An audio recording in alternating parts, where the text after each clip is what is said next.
एकदा अचानक देव मला प्रसन्न झाला, म्हणाला काय पाहिजे ते माग तुला. मी म्हणालो एक बायको सर्व गुण संपन्न दे, आणि त्याच्यासाठी तू जरा विशेष मेहनत घे, की जी करणार नाही कधीही कटकट आणि सांगितलेलं काम मात्र करील सारच पटपट, जी दिसायलाही असेल लई भारी सुंदर आणि तरीही नवऱ्याची सेवा करण्यात येईल तिचा पहिला नंबर. सोन्या चांदीचा तर ती कधीही हट्ट करणार नाही आणि उठसूट माहेरचा रस्ताही ती धरणार नाही. देव म्हणाला अशी बायको तर मला सुद्धा नाही. देव म्हणाला अशी बायको तर मला सुद्धा नाही. मग वाटतो तितका तो सोपा मुद्दा नाही. मी म्हणालो मग अशी बायको तू आधी तुला मिळव, आणि मिळाली की मला लगेच कळव. आपण तिचे झेरॉक्स कॉप्या काढून घेऊ. नोटा बदलल्या तशा प्रत्येकाला एक एक बदलून देऊ. आणि सगळ्या भांडकुदळ बायकांना एका रात्रीत बाद करू. मोदींनी कशा नोटा एका रात्रीत बाद केल्या. सगळ्या भांडकुदळ बायकांना एका रात्रीत बाद करू आणि त्यांच्या जाग्यावर गोड गोड बोलणाऱ्या सुंदर सुंदर भरू.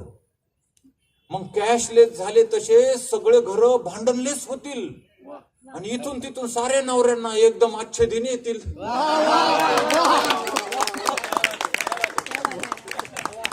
देव म्हणाला अरे पण विना भांडणाची संसारातील मजा निघून जाईल. रोज गोड गोड ऐकून साऱ्या नवऱ्यांना डायबिटीस होईल. मग एक सुद्धा नवरा कामाचा राहणार नाही आणि त्याचीच बायको त्यालाच भाव देणार नाही. मी म्हणालो अरे बाप रे, शांत बायको असण्याचे बरेच गंभीर तोटे आहेत आणि भांडकुदळ बायको वाईट दावे किती खोटे आहेत. कारण भांडकुदळ बायकांच्या नवऱ्यांना कोणतेही आजार नसतात आणि बाकीचे मात्र 1760 व्याधींनी बेजार असतात. याच कारणासाठी मी ठरवून बायकोशी भांडत असतो.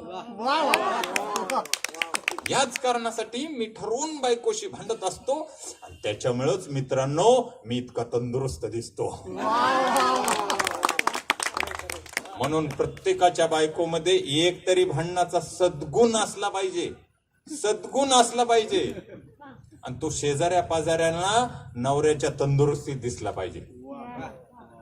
पण मित्रांनो शेवटी नवरा बायकोचं भांडण म्हणजे एक लुटुपुटीचा खेळ